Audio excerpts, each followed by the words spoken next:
Legislature to order, and I would like to ask Ms. Kathleen Carney to address us with the Pledge of Allegiance.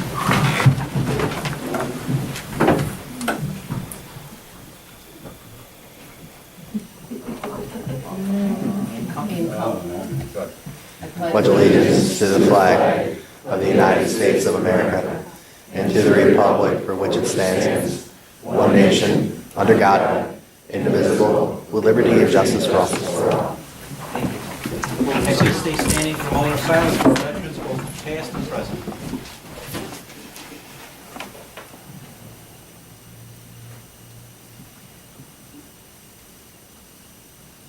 Thank you. Clerk, call the roll, please. Hartman. Here. Rose. Here. Schrader. Here. Manine. Here. Johnson. Here. Hendricks. Here. Hyde. Here. Krasinski. Here. Mano. Smith. Here. Bono. Here. Ackerman. Here. Kaplinski. Here. Horst. Here. Russell. Here. Shaw. Here. Weekly. Here. And quorum's present. Pursuant to Rule 8, are there any objections or corrections to the minutes of the April 24th meeting? If there are none, I'll order them approved. Reading in full of claims disallowed by the auditor and presented for audit by the legislature. And there's nothing on the desk. We'll now dispense with our regular meeting, and I'll ask the legislator Gary Hartman to come up and make a presentation of a proclamation. Mr. Hartman?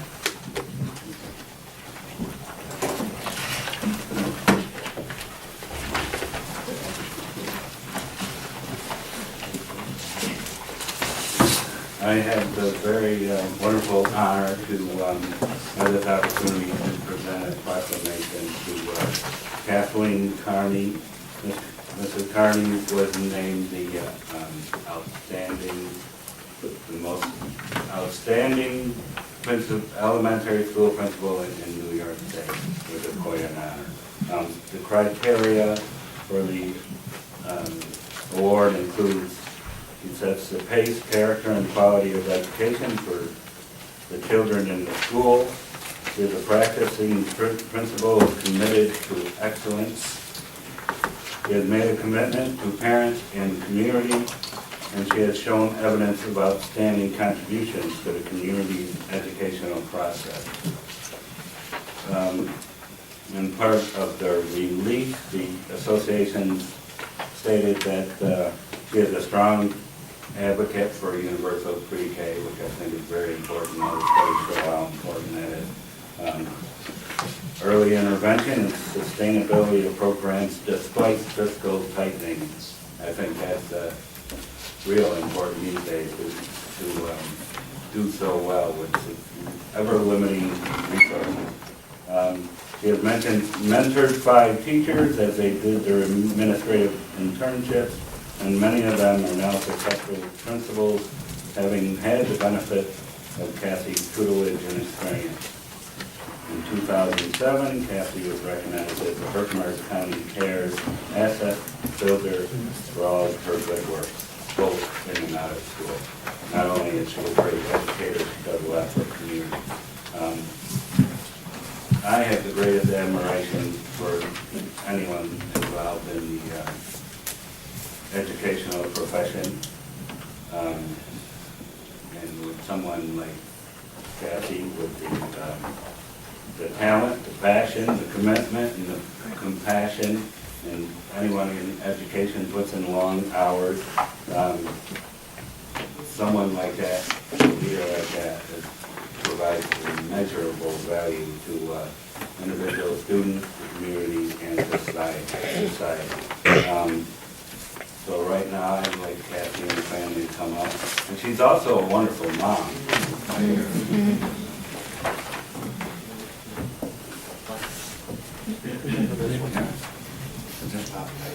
Oh, it's on my Okay, it's on, it's right on the It's on desk. your desk. It's right on your Yes.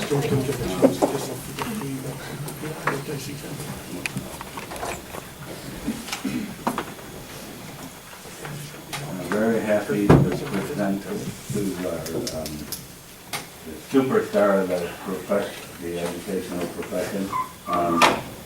It states, whereas Kathleen Carney has been selected as the 2013 New York State Elementary School Principal of the Year, whereas Kathleen has served as an educator in Herkimer Central School District for 20 years and has been an elementary level administrator in her current position for 11 years. And whereas Kathleen previously served as an elementary teacher in Herkimer and played a significant role in Herkimer Elementary being named high-performing, gap-closing school under the No Child Left Behind Act in 2003-04, 2005-06, 2006-07. Kathleen, in addition to her devotion as a principal, is an active member of the PTA, the American Youth Soccer Association, Ride for Missing and Exploited Children, Miles for Missy, and Relay for Life Team Herkimer. And Kathleen was honored for her accomplishments at an awards ceremony on May 10th in Lacey, New York. Now therefore be it that I, Vincent J. Bono, do deem it fitting and appropriate to proclaim Thursday, May 16th, 2013 as Kathleen Carney Day in Herkimer County and urge the residents of the county to join in the celebration.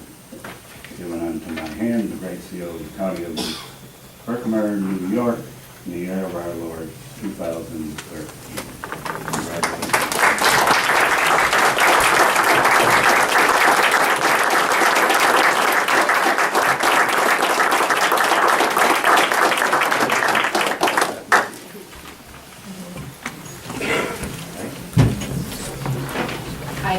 I was born and raised in Herkimer, many of you who know me and my family, and one of the things that I feel helps me to advocate for our children is my passion.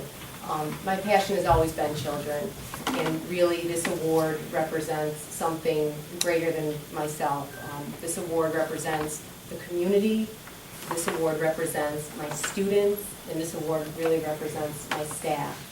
Without those three things, this award would not be possible. So I really am very thankful, because if it's not for the kids, really this award is meaningless. And I do feel that we are in a district that is economically disadvantaged. We have some really needy students, but they're great kids. Those parents, they send us their best, and we take them from where they are, and we really try to grow them and prepare them for the next level and prepare them for college and career readiness after high school. So I am deeply honored and deeply humbled by your proclamation, but I do want to say that this really is about the students, the staff, and the community, and I feel very fortunate to live in this community. So thank you very, very much.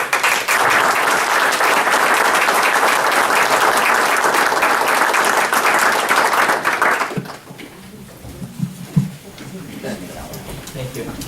Congratulations, Ms. Carney. Congratulations to your family and to your students. We're going through it now.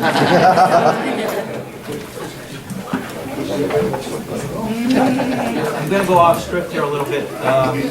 We have something on the agenda, and we had to keep it off the agenda in order to keep it quiet, because we didn't want to give it away. But I wanted to present another proclamation to a legislator who, you know, we all have our champion causes as legislators, our charitable groups that we give to and we champion for.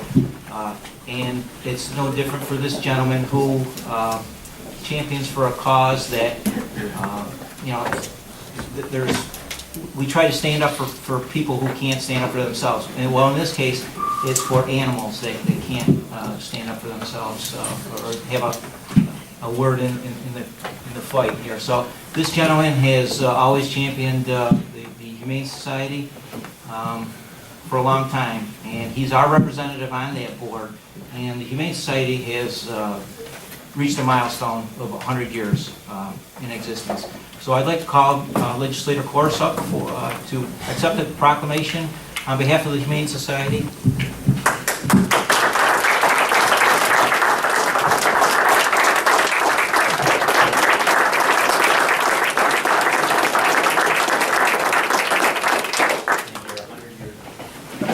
The Humane Society was 100 years old now. But I'd like to read the proclamation. Whereas in 1912, there was a circus traveling through Herkimer area, and Zeta Zoller called attention to the need for an organization to promote animal welfare. Miss Zoller was appalled by the conditions of the overworked horses pulling circus wagons and called the police. This created a strong public reaction to that. The Humane Society was formed by a group of alien businessmen. They incorporated the organization on February 13, 1913. And whereas the Humane Society is a non-for-profit organization dedicated for providing shelter and safe haven for stray dogs and cats until their forever homes are found. The society is funded primarily through donations and depends almost entirely on volunteers and community support. And whereas the volunteers of the Herkimer Humane Society help in every aspect, performing various services such as fundraising, education, membership, newsletters, finances, publicity, shelter improvements, animal care, and grant writing. And whereas public generosity accounts for nearly 80% of the Humane Society's annual income. Donations and funds raised allow them to maintain an animal shelter and to employ a staff to care for the animals. And whereas the present location of the Humane Society in Fort Herkimer was purchased in 1962, the facility consists of a shelter house, outdoor exercise kennels, a play yard, and a main shelter. The house is used for society office space, meeting room, laundry facilities, animal grooming, emergency animal rescue holding room, and more storage.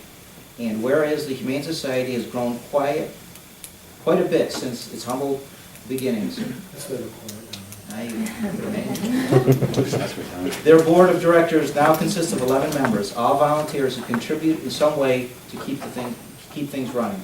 Now therefore be resolved that I, Vincent J. Bono, do deem it fitting and appropriate to proclaim Friday, May 17, 2013, as Herkimer County Humane Society's 100th anniversary day in Herkimer County, and urge county residents to join in the celebration. It's given under my hand in the state. Thanks.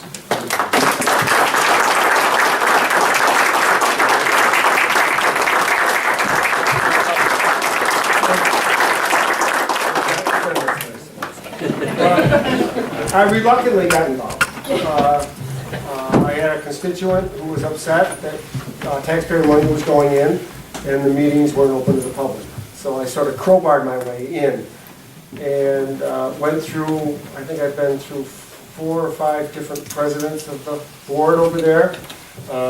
There's, as you saw from the group that came in here one evening, the people have a harder time getting along, but they're all well-intended toward the animals. Their intentions are very noble toward the animals. It's just a misdirection of communication between egos oftentimes that makes it difficult to get in on them. But I've never doubted anyone's sincerity toward helping the animals. The one thing that started me going to was the fact that the townships, through different state actions, forced them to have greater responsibility over their roles. When I first started as a legislator, it was Gordon Chafee. He was the county dog warden. The towns weren't doing any dog control. The state came through and said that they wanted a definite shelter facility and accountable dog control officers. And we tried it here at the county level, hiring part-time people to work with Gordon, and that came apart. Finally, each township was told they had to have their own and contract for it, and it went totally out of the county's hands. Carol remembers back, I'm sure, when we portioned the township's fee for shelter services based on dog enumerations. And that turned into a fiasco because some townships were doing a good job and paying for townships that were doing a poor job. And trying to figure out how to bill for it. Rich Paul was down there fixing up damaged facilities very often, just trying to keep it going. They were using an old milk cooler and using Demirage. We were paying for it to put the animals down. It wasn't a good situation. It really wasn't. The caretakers had a bar downstairs in the shelter house, and if they adopted some dogs out that day, the bar was open. But it's come light years. There was no workers' comp on any of the people down there. The facilities were failing, all kinds of New York State inspections. And by getting the board more organized, which there were several meetings held here, and then we had a board resolution, and we had a meeting up at the college, and it was an open meeting of the membership. We were able to get a good initial group together. It was Rich McCoy. He did an awful lot of work in the beginning, and it turned it around a great deal. Then Dottie Gaffey took over. Ed View had a stint over there. We've got a good nucleus of people there now. We always had a good nucleus of people. Just, obviously, egos have a lot of trouble sometimes. But it has come a long way. Jim Seward has recognized its reorganization. He had a member item for the van that we're driving today. The Community Foundation of Herkimer County has been more than generous with us. And again, in order to get those kind of contributions, you have to have annual reports and financial things in order. And we do have that now. So I'm very proud of where it's come since I've had the occasion to be over there. And I know a number of legislators have donated their time to work on facilities. And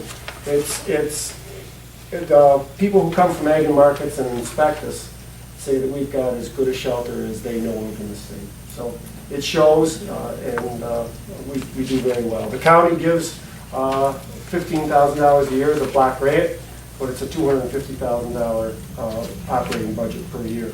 So we rely on, obviously, the donation and generosity of the community to keep it going. And it has been rewarding for me. So thank you for this, Jim. Thank you.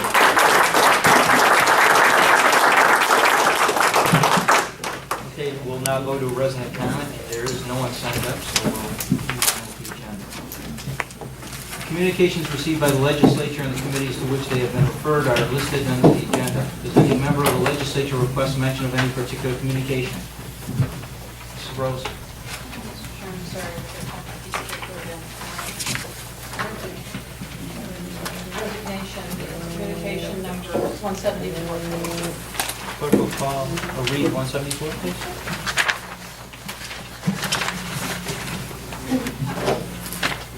Dear Sheriff, this is to Sheriff Christopher Farber. Dear Sheriff Farber, Is the microphone on? No, thank you. Dear Sheriff Farber, I submit this resignation effective May 25th, 2013. Thank you for your courtesy and professionalism, for your well-trained correctional administration and officers, and for the opportunity to work with Shannon Ertz and Charlene McCree, nurse practitioner. Sincerely, Gregory O'Keefe. What is the date of that correspondence? It's Tuesday, April 23rd. Thank you. Is there anyone else? Mr. Mano is absent this evening, but he asked if number 172 would be read also. This is from the New York State Thruway Authority. It's actually a letter to Assemblyman DC. Thank you for your letter regarding signage at interchange 30 on the New York State Thruway.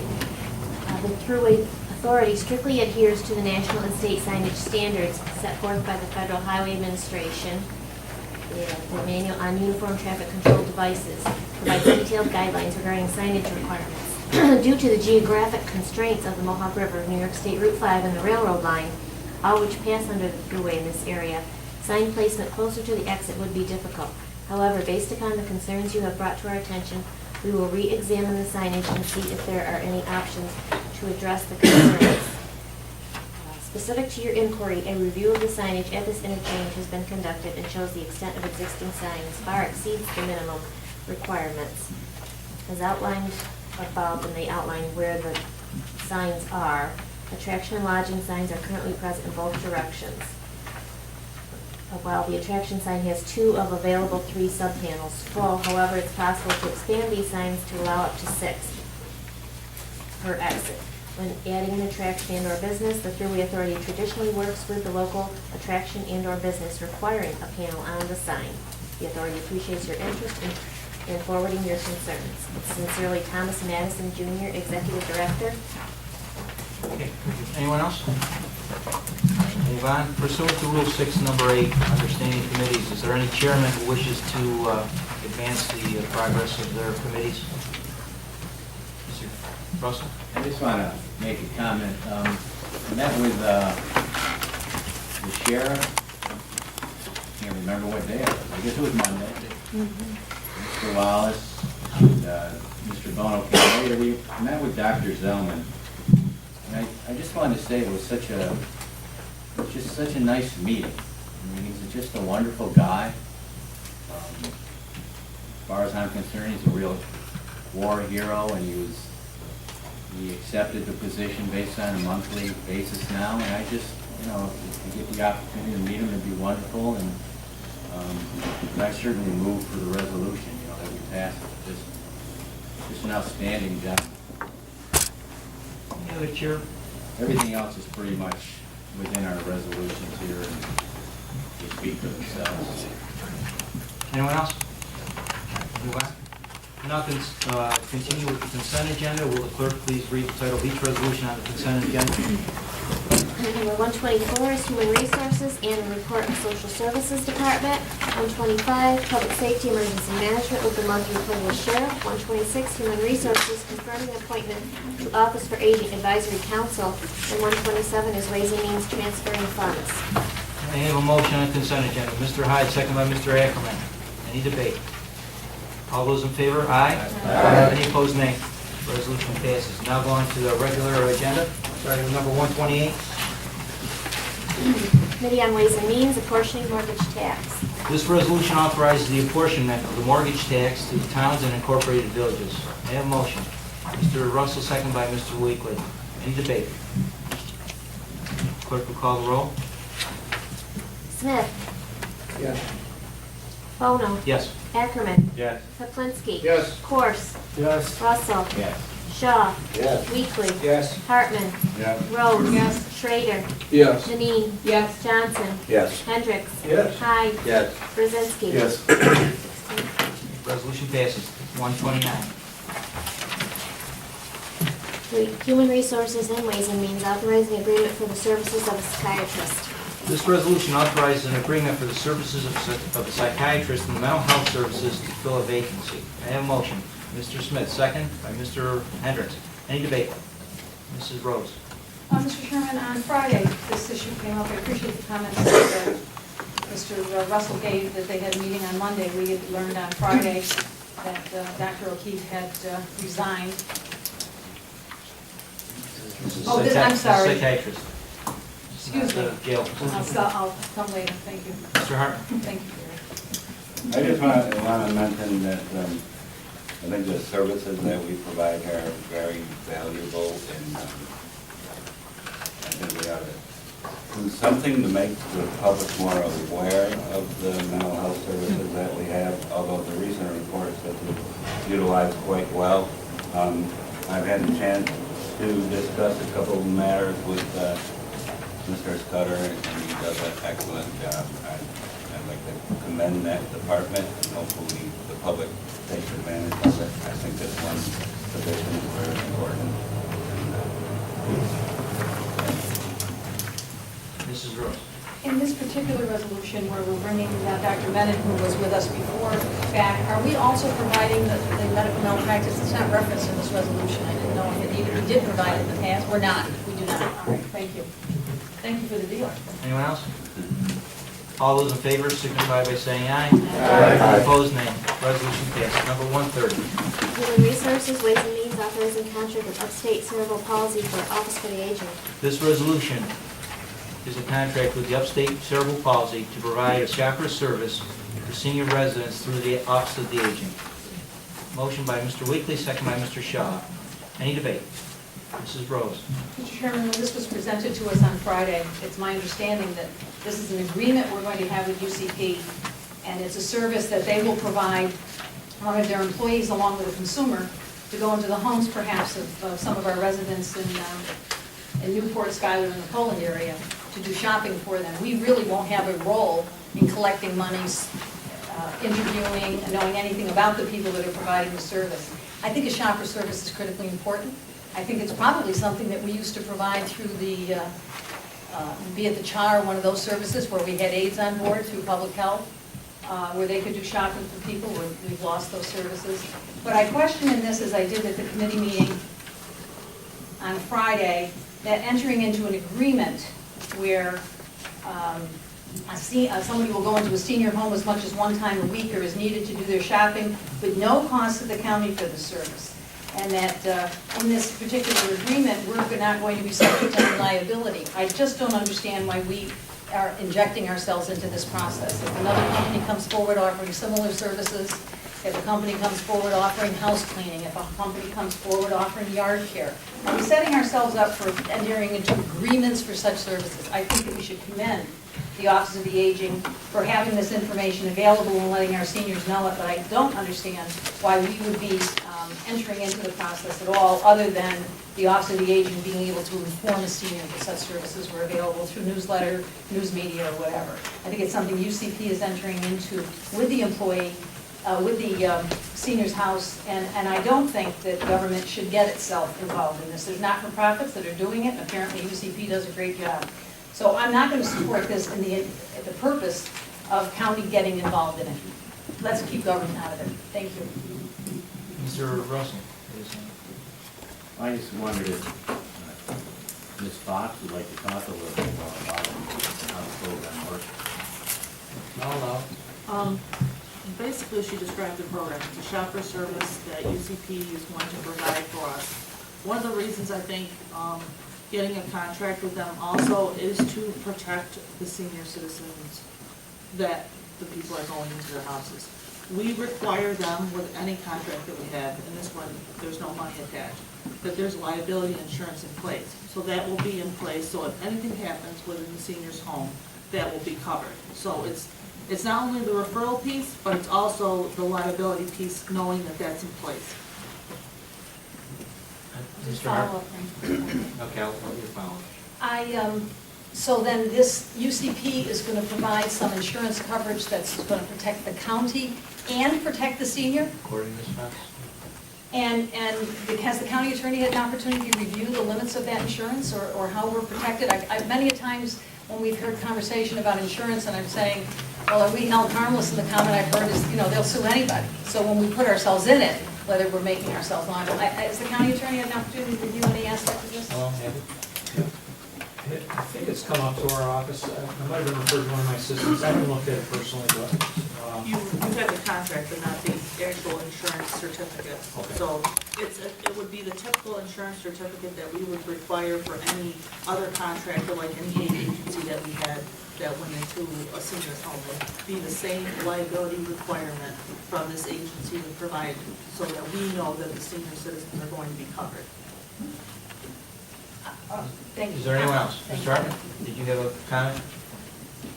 Mr. Hartman? No? Anyone else? All those in favor, aye? Aye. Any opposed? No. One no. 131. Human Resources, Ways and Means authorizing renewal of contract with New York State Department of Health for immunization action plan. This resolution authorizes the renewal of a contract with the New York State Department of Health and amends the budget for the immunization program. May I have a motion? Mr. Russell, second by Mr. Smith. Any debate? All those in favor, aye? Any opposed, nay? Resolution passes. Number 134. Ways and Means, extending and amending policies and procedures for purchase of goods and services and professional service procurement. This resolution amends and extends the purchasing policy and professional services procurement policy. May I have a motion? Mr. Russell, second by Mr. Kaplinski. Any debate? All those in, actually, Mr. Hartman. Could I get clarification on what has changed and why? In this particular, something was revised. I'm going to make a reminder here that you should have these answers ahead of time. I'll allow certain things, but we can't rehash every, we have an efficient process through the committee, and I'll allow it. Let me point out one thing. You have efficient process under committee. It used to be done in the evening when most of You us, many can of talk us to us a minute legislators about were that. late. Besides that, I'm in a public forum, and I feel I have the duty and right to ask questions whenever, and what they are pertaining to the subject. And this committee process. Those were emailed to you, Mr. Hart. Huh? All those changes were emailed to all the legislators. Very good. I'm asking for clarification. Maybe the public would like to know. And maybe some of them work during the day as well. This is a meeting of the legislature. Correct. Okay. It's not- Yeah, it's a well, meeting in I'm public. asking a question about public, Okay. at a public meeting Well, then you about can find public those out policy. afterwards. And we're not going to go over every subject when we have a committee process, okay? I've said this 100 times before. That's right, but You it- should have those answers before the meeting. Why Frankly- ask them here? Frankly, I think I have the right to You ask have the them right when I to want. ask those questions, but we don't have to answer them. So I You should have can't those ask answers you- before you cast your vote. Ask your question. Ask your question. You ask to have those clarified. Correct. Okay, anyone else? All those in favor, aye. All right. Any opposed, nay. No. In that case, no. Okay, 133. 133. Public safety emergency management, approving agreement between the county and the town of Long Lake. This resolution approves an intermunicipal agreement between the county and the town of Long Lake for the provision of E911 services. May I have a motion? Mr. Hyde, second by Mr. Ackerman. Any debate? All those in favor, aye. Any opposed, nay. Resolution passes. 134. Planning and Development, Ways and Means awarding bid for bus service for the Old Forge Area Transportation Program. This resolution awards a bid for bus service for the Old Forge Area Transportation Program for the 2013 Summer Youth Employment Program. May I have a motion? Mr. Poplinski, second by Mr. Shaw. Any debate? Mrs. Rose. Mr. Chairman, I was at the committee meeting, and there were questions left on the table about this. Conversations, what we're going to be paying, is it $580 per bus per day to take youth to Old Forge for summer employment. Great opportunity for kids down here in the valley to go up there and make minimum wage and better, perhaps make more hours. Great resource for the businesses that are in Webb to have ample employees. The question came up at the meeting, would any of the employers, Water Safari and others that are up there, pay anything toward this bus? And I think it was going to be discussed, but we didn't get an answer back. Do we know whether the employers have been approached, whether there's any money that's going to be paid toward this? Mr. Russell, did you have your hand up? Answer. No, but I was going to. Go ahead.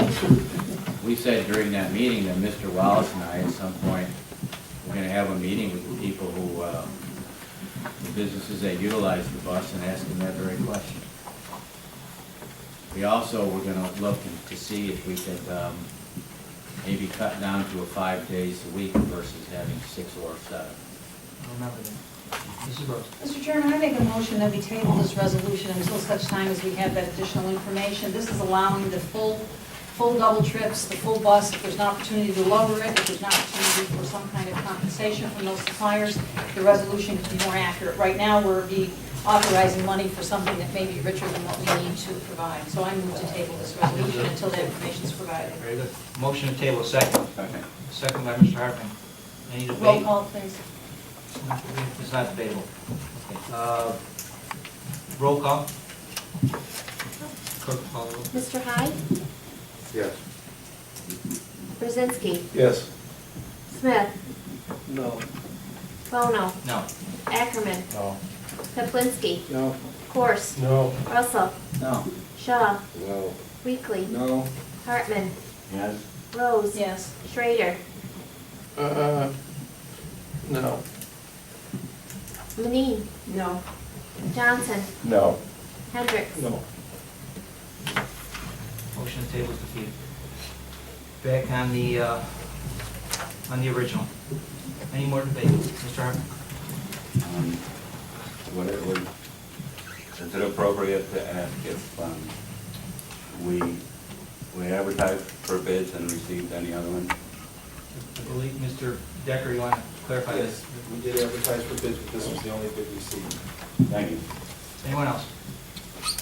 Mrs. Rose. So, as I understand it, then we're approving a resolution with a total net price of $69,600 for transportation to Old Forge.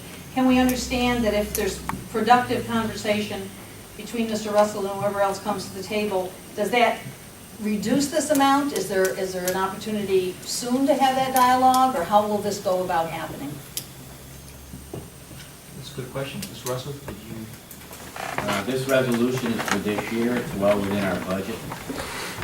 I would make the assumption, if you're going to vote on it, that this resolution is going to take care of this year's bus services. When we get to talk to the businesses, et cetera, I don't know. So I'll have to meet with Mr. Wiles. But this has been done quite a few years now, and we'll certainly make the attempt, but couldn't guarantee whether the businesses would say yes or no anyway. I feel we have to have this in place. We make sure that our kids get their jobs, and the businesses certainly know whether they can have the employees to open up or whether they'd have to do something else. Anyone else? All those in favor, aye? Aye. Any opposed, nay? Resolution passes. Number 135. Ways and Means amending 2013 salary schedule. This resolution amends the 2013 Herkimer County Salary Schedule Number 3 to adjust the salary in the District Attorney's Office. May I have a motion? Mr. Russell, second by Mr. Poplinski. Any debate? Mrs. Rose. Mr. Chairman, when this crime victims coordinator position, when the discussion was had on changing the salary in this position, the district attorney explained to us that by reducing the number of hours from 35 to 30, it would allow adequate resource on a health insurance issue. The previous person apparently was entitled to take cash in lieu. This would allow an individual, lowering the salary would allow us to fully cover this position with the grant that we have, so there'd be no county resources expended. One of the concerns I have is the salary was $37,274, and we're bringing it down to $32,055. And we all know that the cost of family coverage is significant. And I'm not going to be against this. I think it was a creative solution. I don't know if the person that's coming in is eligible for individual or family, or if they're eligible for individual and later want family, how that will be dealt with once we hire someone. I appreciate the intent to try to keep it under the amount of the grant. I wonder whether we'll be able to do that. But I reward the creativity of trying to. Thank you. Anyone else? Roll call.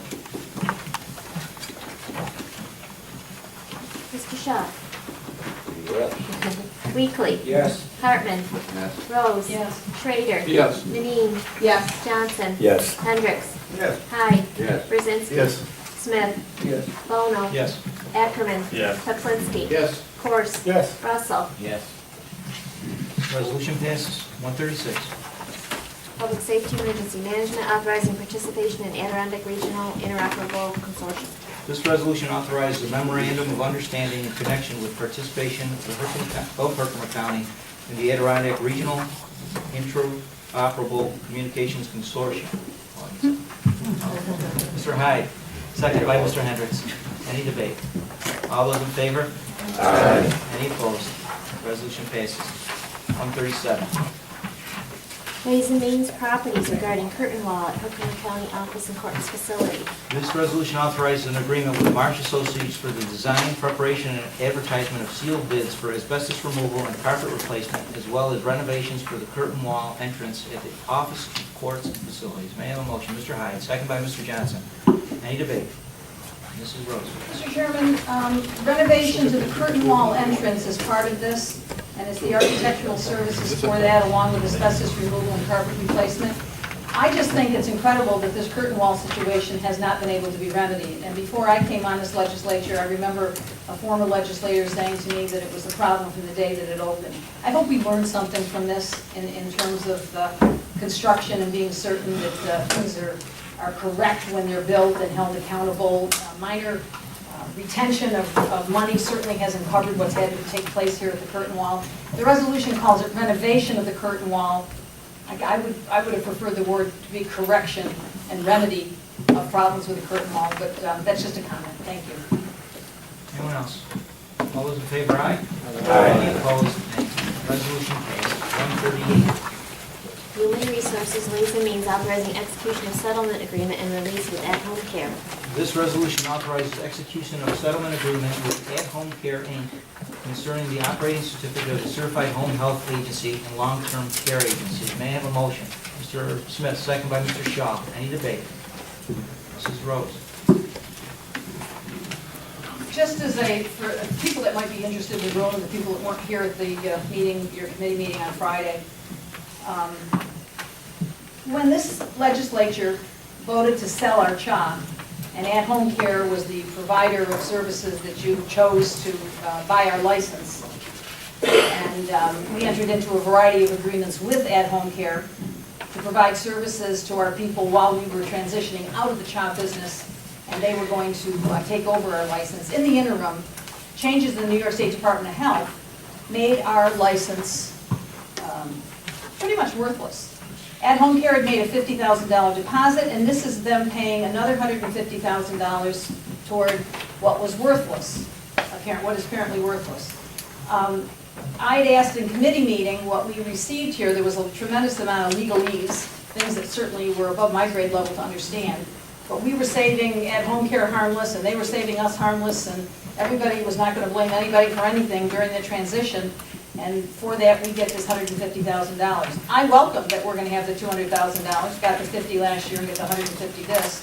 And I hope nothing comes home to roost on the saving harmless and lawsuits, et cetera. It amazed me at the time that they were willing to pay for something that apparently through no fault of their own, the state of New York and its decisions have made the license worthless and not a marketable license. But for whatever reason, they've chosen to honor that. I guess I tip my hat to them, and at the same time cautiously optimistic that nothing comes to roost, home to roost on this. Thank you. Mr. Russell. Mr. Chairman, I just want to bring one to the 6th paragraph down to first resolve. Was the purchase price $200,000 or was it $150,000? 200. Shouldn't that say 200? Not 150? The balance of Read it. Balance of the purchase. Yeah. In fairness, you can read it either way. I think it's sufficient the way it is. It's the balance is 150. The balance of the purchase price of 150. Yes, the balance of the purchase price, which would indicate it would be 150. I'd like to make an amendment to put that at 200. No, the balance is 150. Okay.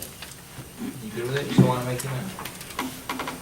Okay, I see. If we put a little bit of a, maybe in a comment there, it might.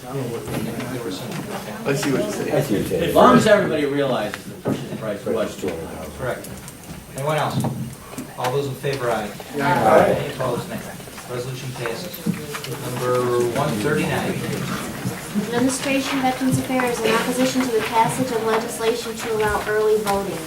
This resolution opposes the passage of legislation to allow early voting or to allow counties to opt in to an early voting opportunities and for the state of New York to fully fund any increased cost associated with early voting. I so move. Mrs. Manning makes a motion, second by Mr. Hyde. Any discussion?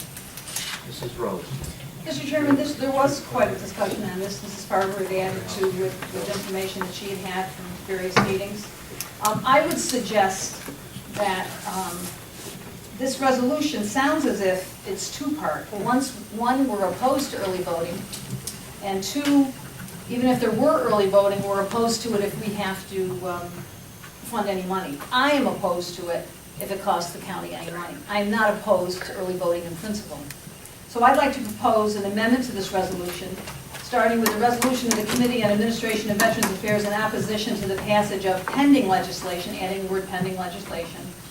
And then the two resolved paragraphs, the second and third from the bottom.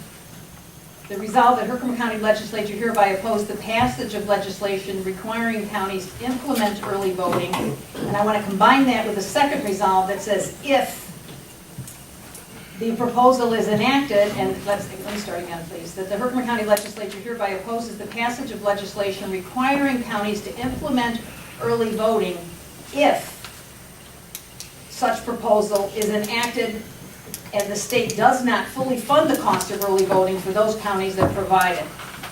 So that I'm not opposed to early voting, I'm opposed to, apparently the figures that have been bantered around, that you're talking several hundreds of thousands of dollars. This one is, in principle, opposing early voting, irrespective of funding, and then adding, if it gets forced on us, that we want to be able to have a resolution say that we're against it. So I'd like to offer that as an amendment to this resolution. An amendment was made, a motion was made, second. I need a second. Mr. Hartman? Yeah. Okay. Does the clerk have that? May I repeat it? Will you please repeat it? Resolved that the Herkimer County Legislature hereby opposes the passage of legislation requiring counties to implement early voting unless the state fully funds the cost of early voting for all counties that provide early voting. And the title. And the title changed to offer the word pending prior to legislation, the passage of pending legislation. I think Mr. Smith had added that it had already passed one house and was awaiting the other. Or against We can get that on tape. It's been mentioned on the floor. It's debatable, correct? Yes. Mr. Hartman? I feel the same way Mrs. Rose feels about it. I'm not against early voting per se, and I am against the pending legislation. And reading through this a few times, I would read it, and somewhere down the road on the record may read it, that we're opposing all early voting. And the reason I'm against this is not only the cost, the pending legislation I'm against. The cost to the counties and the state not providing any, not subsidizing it at all under the pending legislation. Also, the polling place requirements and everything else is a one-size-fits-all for smaller counties and the larger counties. Shouldn't be a one-size-fits-all approach. So, again, if it stays as is, I could not support it because it looks to me like we're opposing early voting. Under the right circumstances and the proper funding, I think early voting is a good thing. Motion was made and seconded. Any more debate? For the amount, Mr. Henricks. I will be supporting the original resolution. Speaking against the amendment, I have no faith in the state to pick up their share of anything. And if we pass early voting with a stipulation in there, I don't think that'll ever happen. It might happen for a year or two, but then we'll get stuck with it. I'm totally opposed to that. Any other debate? Mr. Wheatley? I think we already have early voting with absentee ballots. Mr. Corr? Mr. Chairman, last year we had 3 primaries in the state, and they couldn't get their act together then. So the way they're going about trying to implement early voting, I'm sure is a mirror image of that craziness that we had last year. So also, Mr. Chairman, all they need to do is come up with no-fault absentee ballot. I agree. That, right now you got to give a reason. If they just made it open, you can give an absentee ballot. You could do it all by mail. You ain't even got to go anywhere. It would be so simple, but I guess that's beyond the realm of You live in New York, Mr. Yes, I know, Mr. Chairman. Mr. Hyman? This is all about creating jobs. It's all it amounts to. And it's going to be very expensive. You're going to pay a high price for voting, I'll tell you. Just so you can come at your leisure for 7 days before the regular voting day. It doesn't make sense. Anyone else? There may be other motives here too. Yeah. Along with, Mr. Russell? I just want to ditto on Mr. Henry. Ditto made. Second, Mr. Shaw. Yeah, I'll sit in Mr. Hendricks, but what this really does is takes a fundamental right and makes it a convenience. And if people can stand in line to get out of the grocery store, and they can stand in line to buy a new cell phone when it's released, I've never stood in line that long to vote. Anyone else? We're voting on the amendment.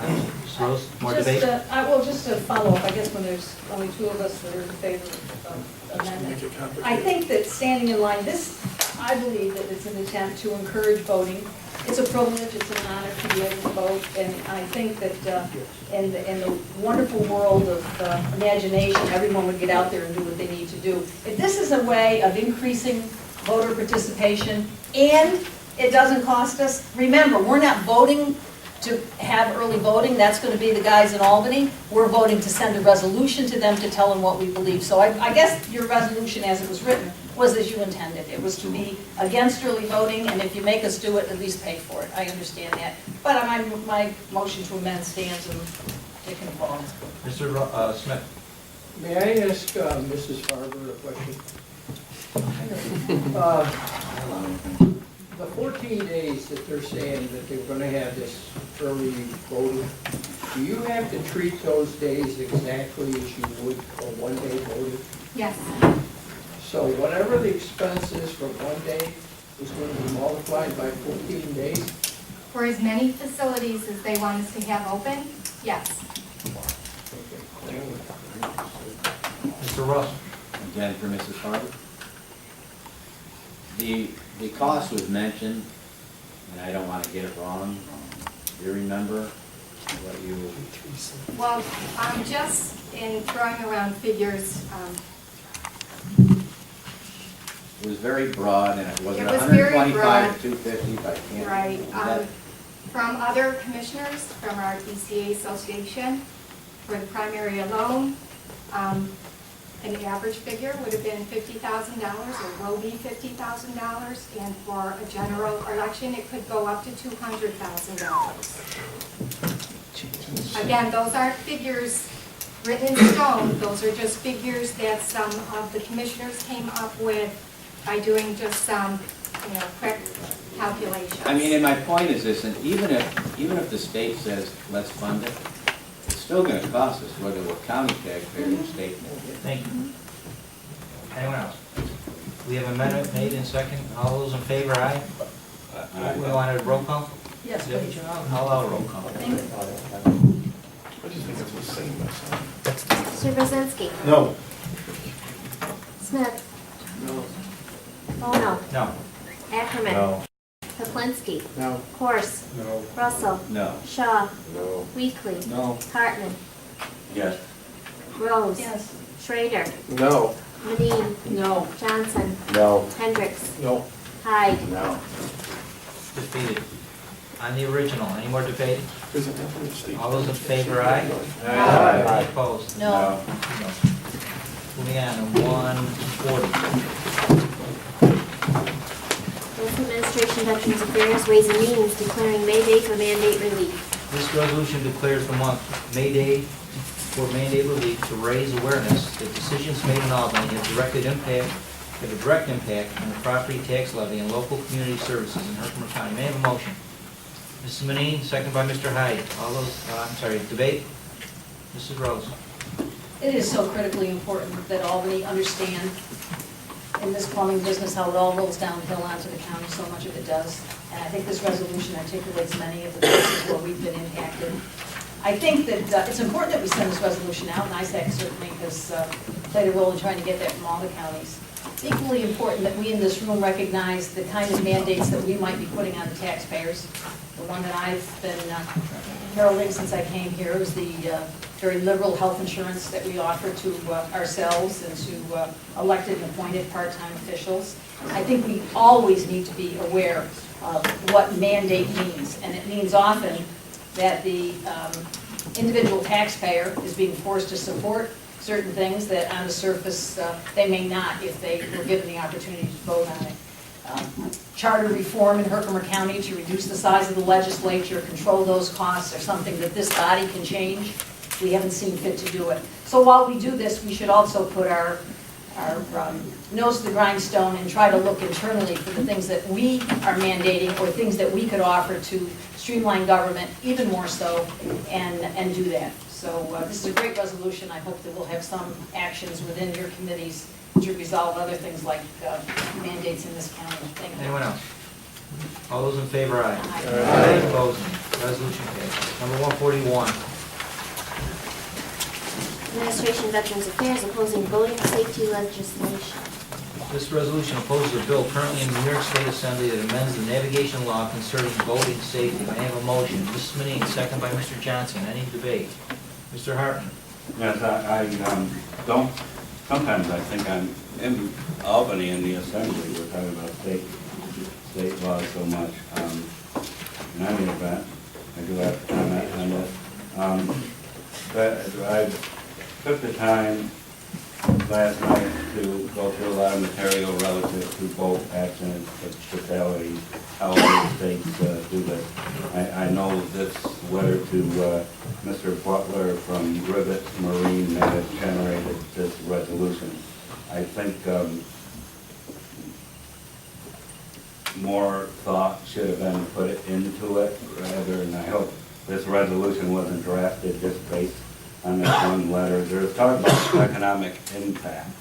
Well, let me first point out that since personal watercraft had the same requirement for going through a public safety course, the accidents have gone down drastically. In this letter from the businessman, he mentions economic impact and how few fatalities there are in comparison to accidents. First, I want to point out that each fatality is somebody's mother, father, brother, sister, or other important persons in people's life, and are also members of a community. Even the vast number of injuries, there's economic impact relative to insurance costs. There's about 10 pages here of listings of voting attorneys, good economic sense for all these accidents for voting attorneys. And having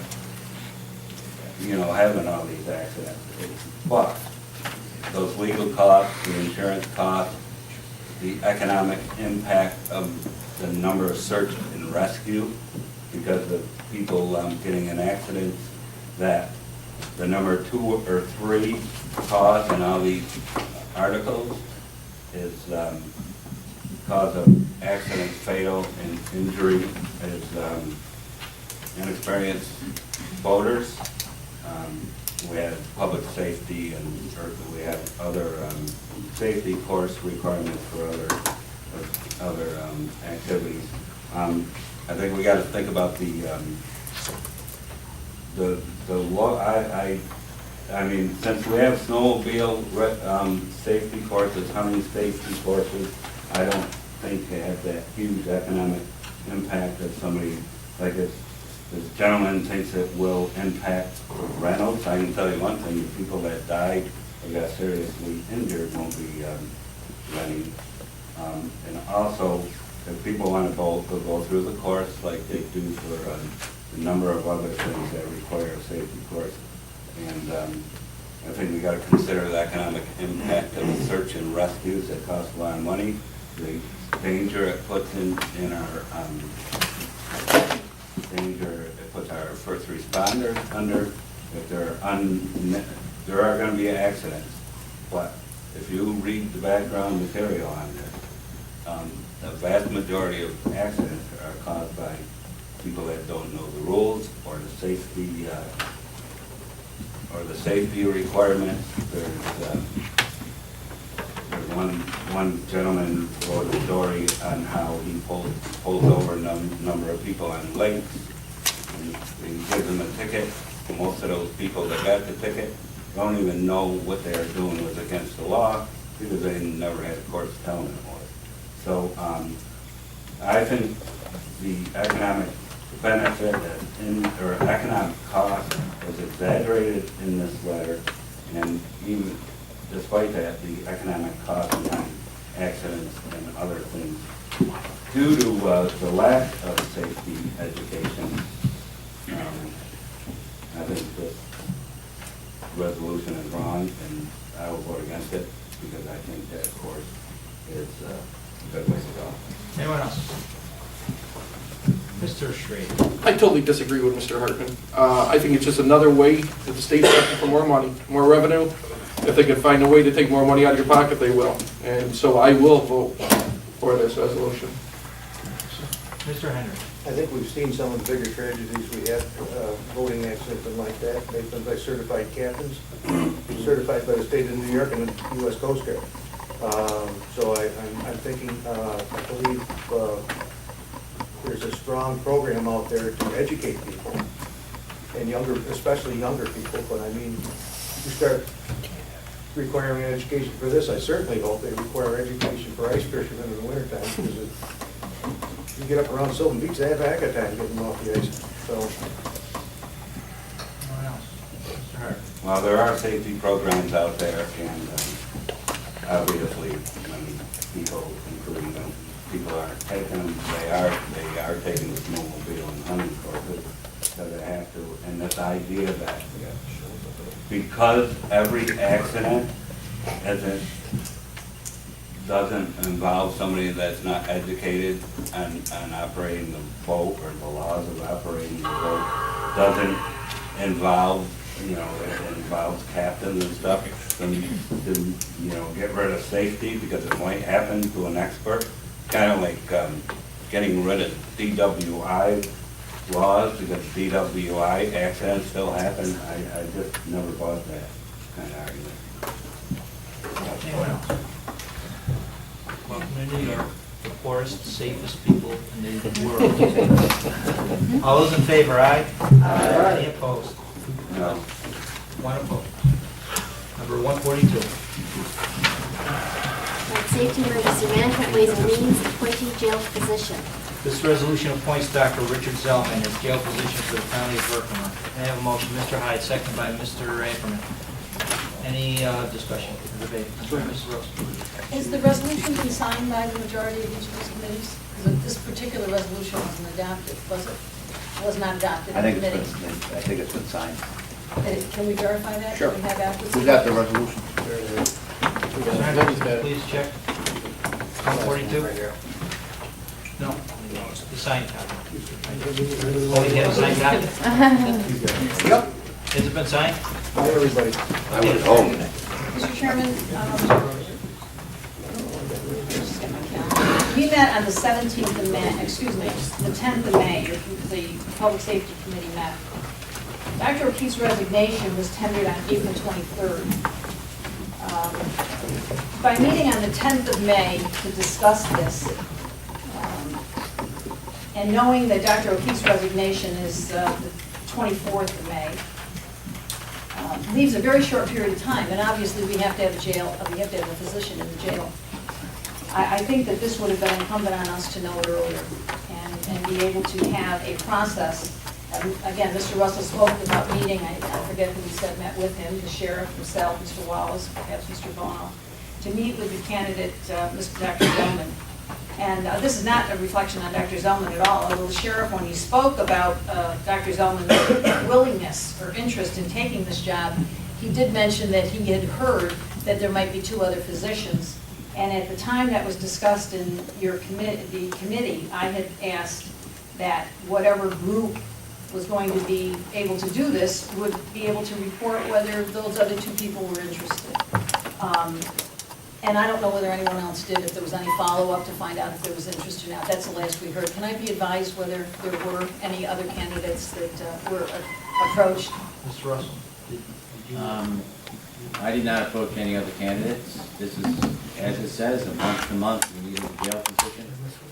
This gives us a jail physician starting as of the day of Dr. O'Keefe's resignation. So, obviously, if anybody wants anything further to happen, we can look at it. But I just think continuity in the jail is critically important. When, in last month's meeting, there was a resolution before us, I guess, to pay, however, we were doing something with Dr. O'Keefe's medical malpractice insurance. I don't know if it was an increase or what we were doing on it. At that time, I asked to have information on the frequency of the physician utilization, be it hours by the week, hours by the month. I recognize in this particular case, and I believe it was in the case of Dr. O'Keefe, we were paying $2,000 a month flat, irrespective of how many visits. I think it would be interesting to know how many.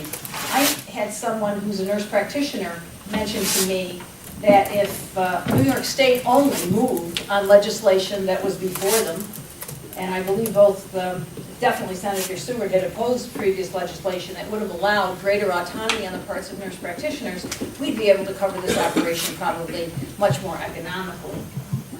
But, you know, maybe that's a cause for another resolution to send forth to those gentlemen and ask that they please support that idea.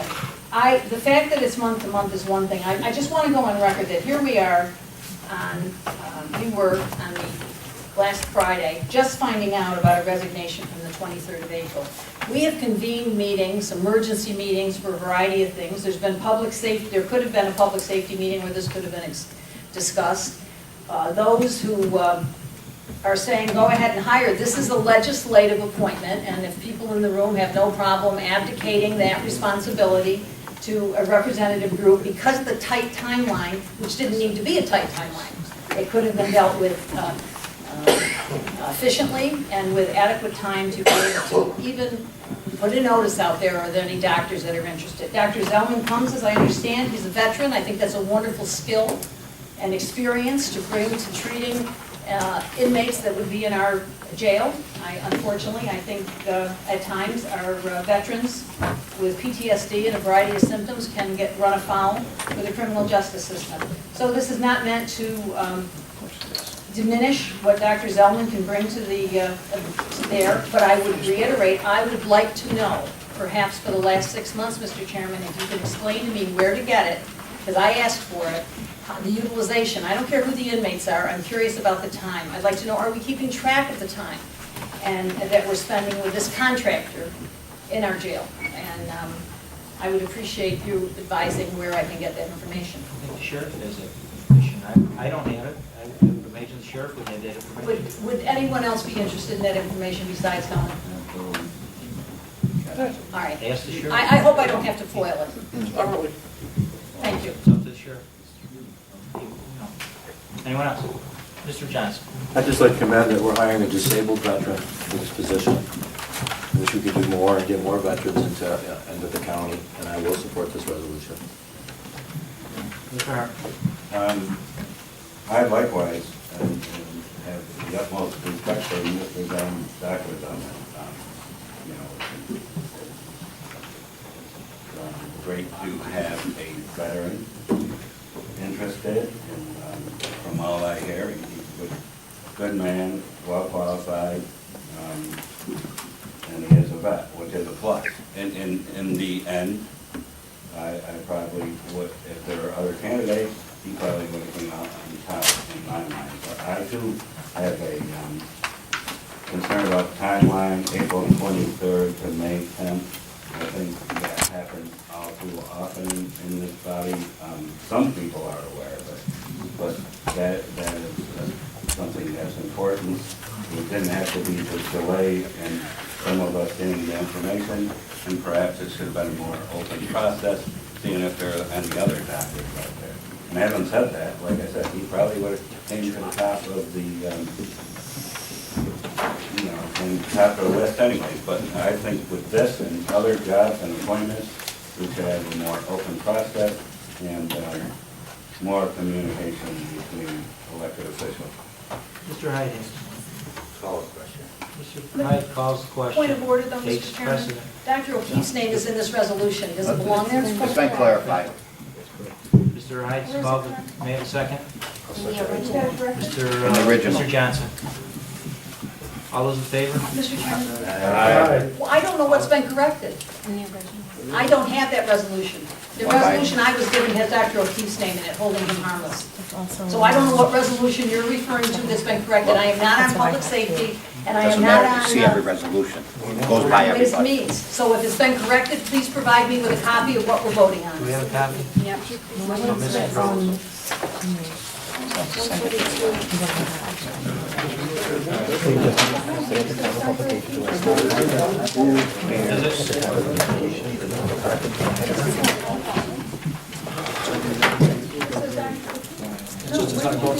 It's just a typo, it's been corrected, okay?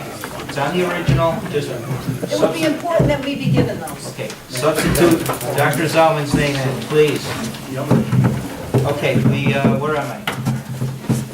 Motion was made and seconded to, Voted to. we voted. Yeah, we voted. All those in favor? Aye, we did vote. We voted to move the question. Yes, and there was a majority ayes. Any opposed? Defeated. On the original. What's defeated? No, move the question. I'm sorry. Question is. To move the question. We'll move the question. All those in favor, aye? Aye. Any opposed? Resolution passes. Thank you very much. 143. 143 is county properties, ways and means, authorizing action in connection with in-rem parcel in the village of Frankfurt. This resolution authorizes appropriate county officials to execute necessary documents and proceed with any litigation in a listed manner. May I have a motion by Mr. Ackerman, second by Mr. Corson. Any discussion or debate? Mr. Brzezinski has his hand up. Mr. Chairman, I will abstain from voting because I don't feel I have sufficient information to make a decision on this matter at this time. Thank you very much. Anyone else? Mrs. Rose. This particular piece of property that we're voting on references property that was taken in the in-rem process and that the owner of the property is alleged to have removed various things from it. No, they're not alleging. Then, I guess I'm trying to understand, is this property still on the auction on June 1st? Yes. And we're authorizing, wait a minute, hold on just a second, please. It appears that after the county took title to the premises, bowling alleys' floors have been removed from the premises without the consent of the county, and then other fixtures may have also been removed. That's true? And the Herkimer County Attorney is authorized to take all necessary and appropriate action to refer this matter to the appropriate prosecuting officials. And the Herkimer County Attorney is hereby directed to proceed with any and all civil litigation in connection with this. As read. So, but this property will remain for sale. I want to just, if I can just take a moment, because we got the new book. I just want to see how it's Barring marketed. any injunction by a court, I would say yes, it's still on the block. Is it marketed in here as a bowling alley? I'm looking for it. I grew up watching it. I've got to find It out. doesn't matter what it's marketed for, it's marketed as a building for sale. 27. It's property number 27. Yeah, it says bowling alley. I don't know how you sell a bowling alley without bowling. People have the lanes. right to inspect it. If they don't inspect it and they bid on it, it's... Will we be it's in the disclosing rules. it It's during right the on bottom. auction? Will be disclosed during the auction? That is- Mr. Malone says yes, and I Thank think you. that's a fair thing to do. Do you want me to clarify? Yes, please. There's always a possibility with bold if necessary. And those decisions are made administratively by the treasurer if necessary, if something happens in connection with the parcel. But as of right now, it's planned to be sold. Anyone else? Mr. Russell. In light of the fact that maybe members within here don't have enough information to vote, if we need to go into executive session, I certainly would move it, because I think there's adequate information here to make a vote. But if somebody would like more information, since it is a possible litigation, we can move into executive session to answer any questions that might need to be answered. Are you making the motion? I'll make a motion to go into executive session to answer any questions in regards to possible litigation to this matter. Is there a second? Go into executive session. Mr. Schrader. All those Point in- of order. We are going to be discussing the litigation in executive session and only litigation. Okay. So we can. Correct, Mr.? Proposed litigation, you know, it's a proper topic. And matters related to the proposed litigation. For the purpose of members to be able to... Motion was made and second. All those in favor going into executive session, aye? Aye. Opposed? We are in executive session. 8:45.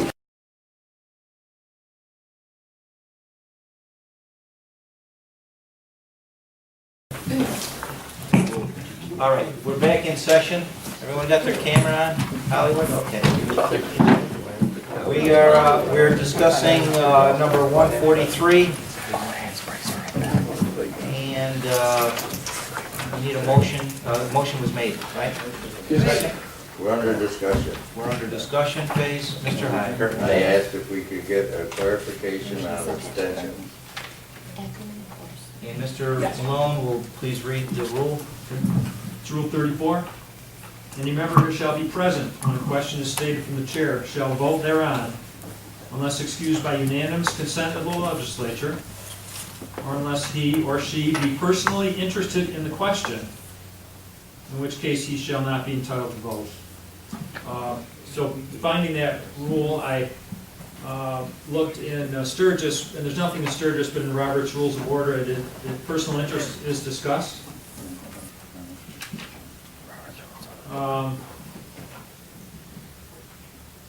And it says no member should vote on a question in which he has a direct personal or pecuniary interest not common to other members of the organization. For example, the motion proposes the organization enter into a contract with a commercial firm in which a member of the organization is an officer, in which contract to derive personal pecuniary profit, the member should abstain from voting on the motion. That interpretation is also consistent with current statutory law, which says if you are personally interested in a contract or a contract of an immediate family member, a spouse, or a dependent, then you may not vote. And that's how our rule reads. It says, unless he be personally interested in the question, in which case he shall not be entitled to vote. And the only time you are not entitled to vote is when you have that personal pecuniary interest or an immediate family member does. So our rules are strong, state very strongly that you have to vote unless you're disqualified from voting by a personal pecuniary interest. So it should be yes or no. Mr. Russell? So if someone wanted to try to get unanimous consent of the legislature, would that person, that member have to ask for it? Yes, in my opinion. Any more discussion? Mr. Brzezinski? Mr. Chairman, then I guess I would ask for, first of all, let me say this to you. Do we really even know who actually was involved in this whole thing? Do we really, really know?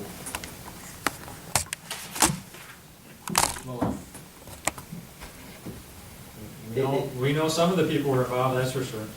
Some, but we really don't know all the people that were involved in this. The plot may thicken, as is always the case.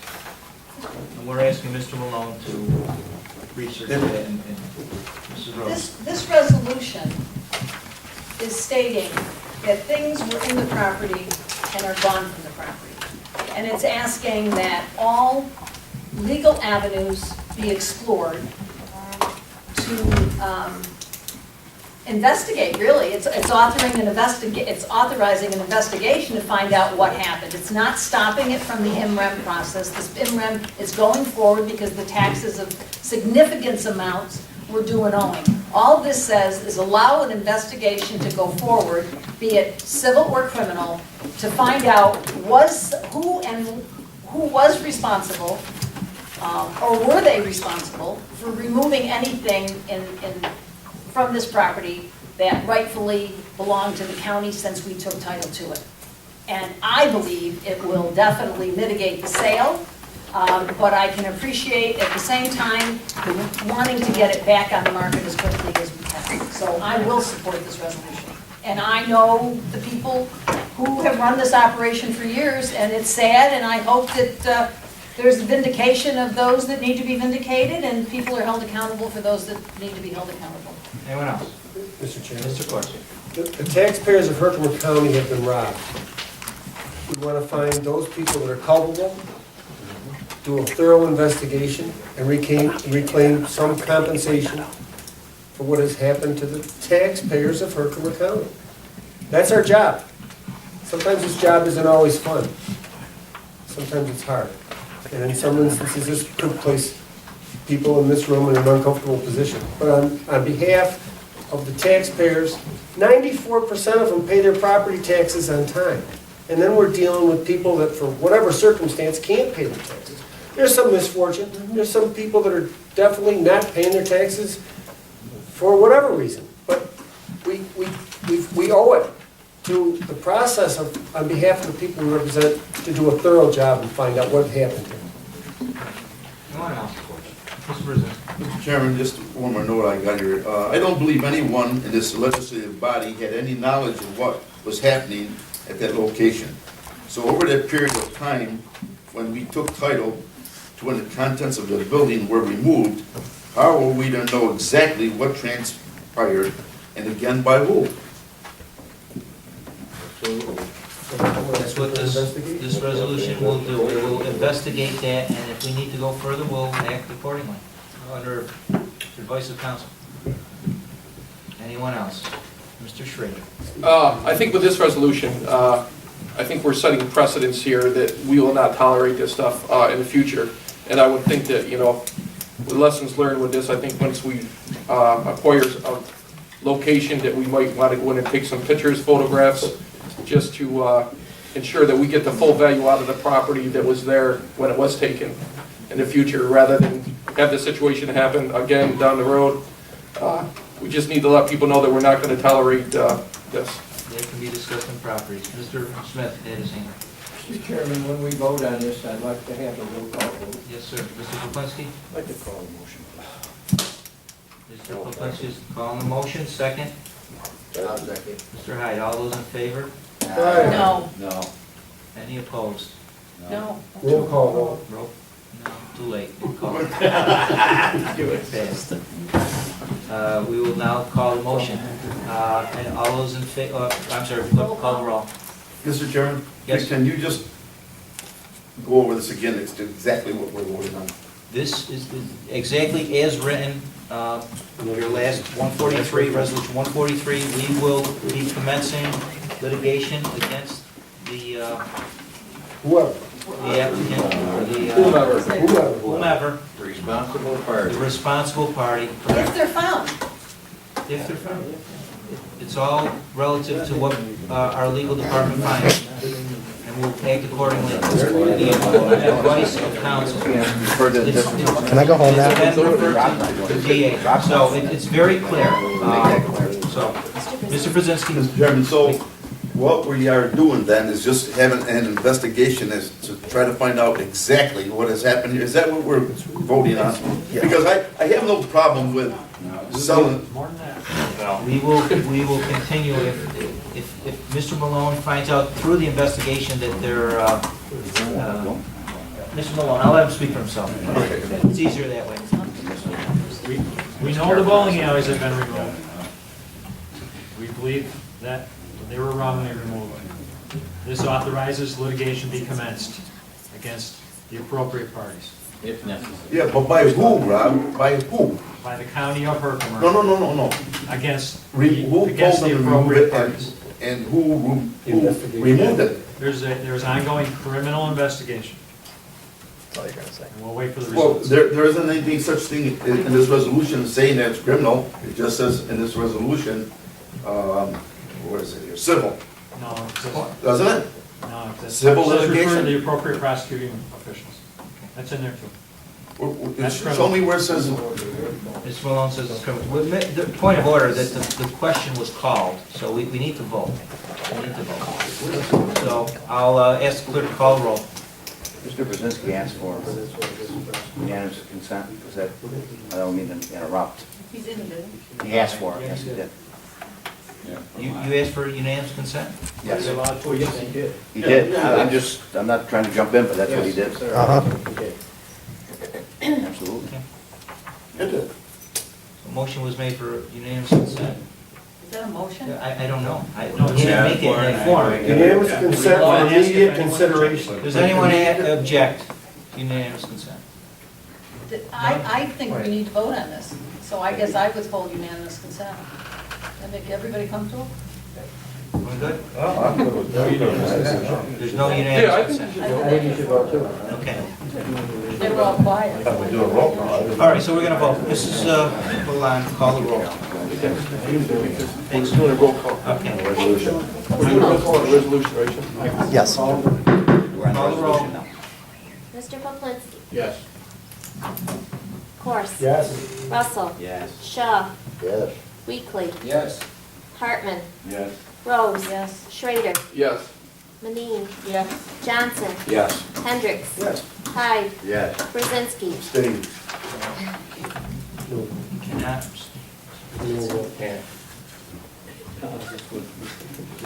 Or it's a no vote. Technically, it's a no vote. Is it a no vote, or is he acknowledging that he has a If we were pecuniary tied, interest? if we were tied, it would be a no vote, so to me, it's a no vote. Well, anyone else? There is- Continue the roll. There's a question, point of Mr. order. Smith, Yes. we're in the middle of voting. Mr. Smith? Yes. Jimbo. Yes. Ackerman. Yes. Okay, one no vote. Or Mr. Brzezinski? Abstention. It's not a no. Abstention. Abstention. Call who you want. Okay, anyone else? Well, I have a point of order now. We've had an extension that according to our rules, you can't have unless you got a personal interest and it hasn't been stated what it is. And when somebody made the call, I was going to suggest to the body that if you aren't in agreement with it, just say no instead of abstaining, but I couldn't get that in. I mean, now what do we do as legislators when somebody doesn't follow the rules? Right. Oh, shucks, that wouldn't happen. That matter would be, if necessary. Go ahead. I said we don't need those comments. That matter would be referred to the appropriate committee for further action if necessary. And also I have a point of order that people were commenting during the vote, which automatically, which you didn't acknowledge, automatically can start the voting over. And I suggest that that's what we do in this matter. Go to a revote. It's ruling of the chair if you feel the Mr. Chairman, another point of order. This will be the final vote. We will re-vote. You have your final vote. If there's an abstention, we'll... Just a point of order, Mr. Chairman. Mr. Russell is suggesting that there was a comment and that causes another vote. Remember, this motion was called to shut down debate. Last month, I made a comment, you did not allow a revote because the attorney indicated that it was a called motion. There can't be a revote even if you qualify your vote during voting. I just want to point out consistency. You're right, I didn't call the vote because I wasn't here. Well, the county attorney made a decision.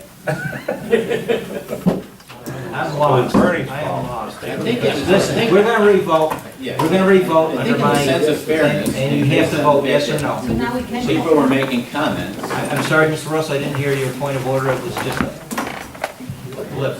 Okay, let's call the roll again, Mrs. Lalonde. Do we need a second? No, it's under my, No, it's a point of order. It's been a ruling by the chair. ruling by the chair. Unless the ruling is appealed and overturned. Start the vote. Mr. Hartman? What am I voting? The resolution, yes. Yes. Walls. Yes. Schrader? Yes. Manine? Yes. Johnson? Yes. Hendricks? Yes. Hyde? Yes. Straczynski?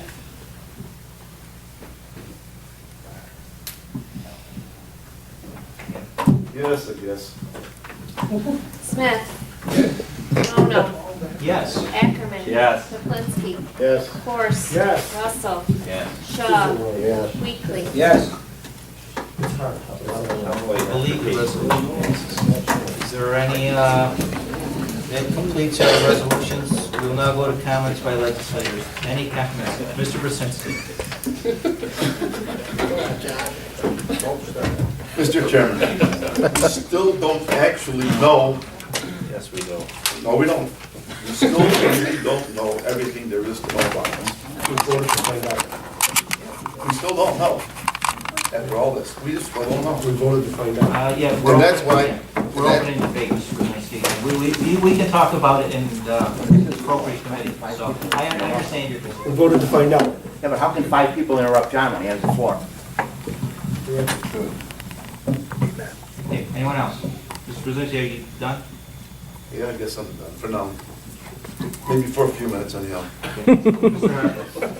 Mr. Chairman, I must say I'm kind of perplexed at the committee system that's run here because it's completely foreign to me. Because I happen to be a C-SPAN junkie, read history and watch the assembly. I remember Mrs. Rose talking about the students going to the assembly in the same discussion. Well, things were discussed in the committee, they went to the floor of the assembly, and the things were discussed. I watched hearings, Senate hearings constantly. They will ask questions, they will discuss the subject, they will go on the floor, and anybody can talk about it. Anybody that was at the committee meeting or outside the committee. I just must say that this is all real foreign to me, and I watch and read a lot of that stuff. And if there's a committee system, you can still discuss it in public. And in my view, if I think something should be discussed in public, I have an absolute duty to do it. you can discuss, but you don't have to have the answers provided to you. It's your job as a legislator to get those answers before the meeting. And if, and, you know, and occasionally we run into questions that weren't asked or, you know, come up for whatever reason, and we deal with them, and it's up to my discretion to issue that ruling. Let me just point out that they submit written questions at the Senate hearing, which is the committee system. And they also ask questions at the hearing. Some of them are even answered, and people bring up a point to ask them again. But regardless, they go to the floor. If somebody else wants to ask a question, they'll get answered. I mean, it just, I don't, let's just, I'll end it now by saying, I totally disagree with your concept of committee system. It's totally foreign to anything I've ever seen.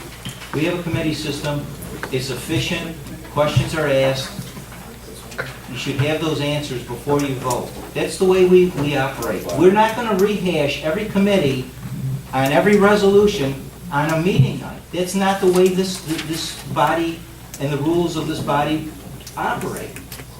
You're right, you don't understand it. You need to understand it. If you have any questions, you could contact Mr. Malone, he'll educate you on it. Actually, I mean, that's the way this... to a higher level. You can go to a higher level, but that's the way we run here. Well, that's our rule. Mr. Russell, I'm sorry. Well, I just wanted to say there was debate over whether we could have discussion or it was considered debate. And it's been ruled by, I believe, the chair. I wasn't here, I was actually in the hospital at the time, but that it was considered debate and not discussion.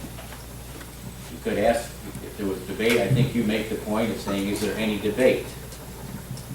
Not is there any discussion. And I say that, is there any debate? I try to clarify that. Mrs. Rose. You can debate all day long what the definition of debate means and what the definition of discussion means.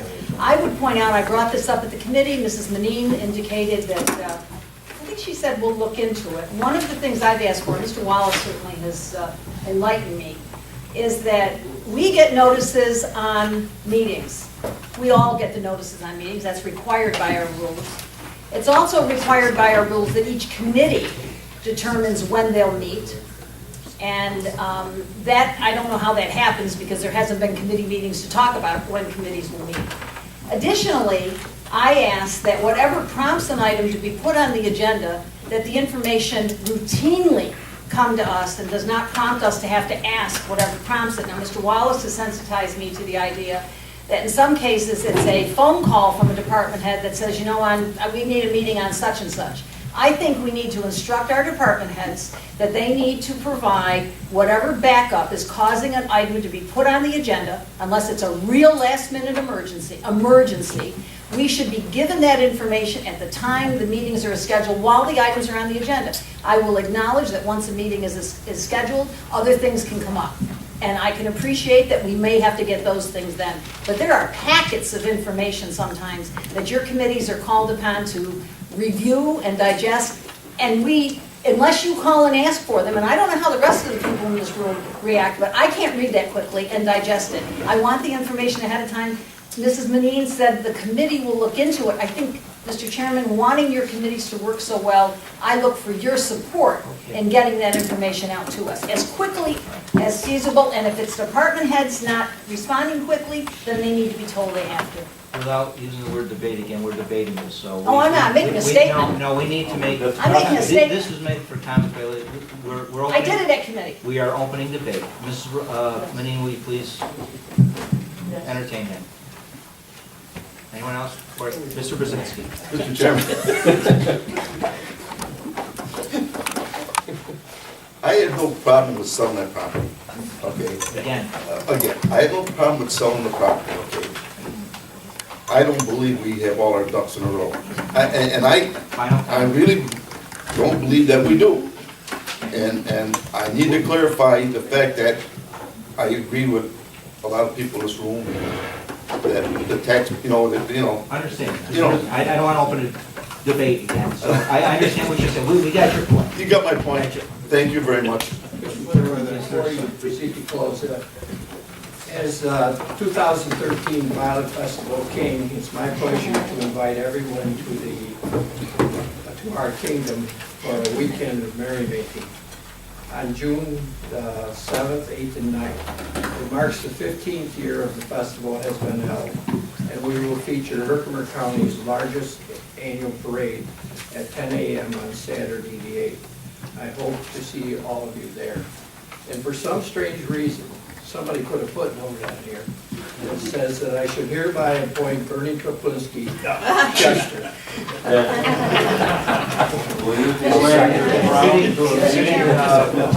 I have one other thing. I want to thank you for the resolution proclamation that you did on our community supports of Central New York. It is a group that will be holding a ceremony this coming Saturday at the historical General Herkimer home.